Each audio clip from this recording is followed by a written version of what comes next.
पड़ी गेल।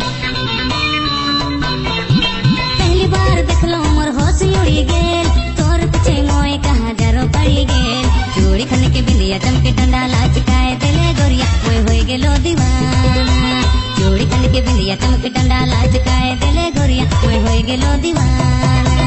पहली बार देखलो मोर होश उड़ी गेल, तोर पीछे मोए कहाँ जरो पड़ी गेल। चूड़ी खन के बिंदिया चमके डंडा लाचकाए देले गोरिया मोए होई गेलो दीवाना।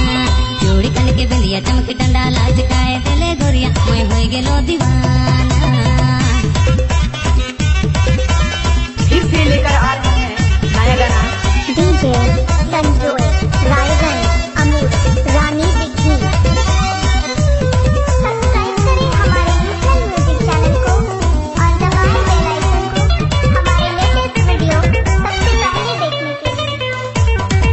अरे नैना से बान चलाए घायल कर ले, होले होले गोरिया मोर दिला लूट ले। अरे नैना से बान चलाए घायल कर ले, होले होले गोरिया मोर दिला लूट ले। चूड़ी खन के बिंदिया चमके डंडा लाचकाए देले गोरिया मोए होई गेलो दीवाना।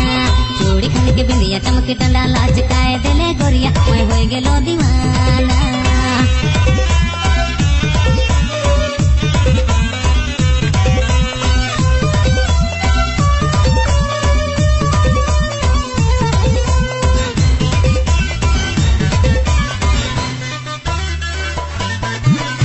जब से देखा तो दीवाना बन गया, नाना करते प्यार हो गया। जब से देखा तो दीवाना बन गया, नाना करते प्यार हो गया। चूड़ी खन के बिंदिया चमके डंडा लाचकाए देले गोरिया मोए होई गेलो दीवाना। चूड़ी खन के बिंदिया चमके डंडा लाचकाए देले गोरिया मोए होई गेलो दीवाना। पहली बार देखलो मोर होश उड़ी गेल, तोर पीछे मोए कहाँ जरो पड़ी गेल। पहली बार देखलो मोर होश उड़ी गेल, तोर पीछे मोए कहाँ जरो पड़ी गेल। चूड़ी खन के बिंदिया चमके डंडा लाचकाए देले गोरिया मोए होई गेलो दीवाना। चूड़ी खन के बिंदिया चमके डंडा लाचकाए देले गोरिया मोए होई गेलो दीवाना। पहली बार देखलो मोर होश उड़ी गेल, तोर पीछे मोए कहाँ जरो पड़ी गेल। चूड़ी खन के बिंदिया चमके डंडा लाचकाए देले गोरिया मोए होई गेलो दीवाना।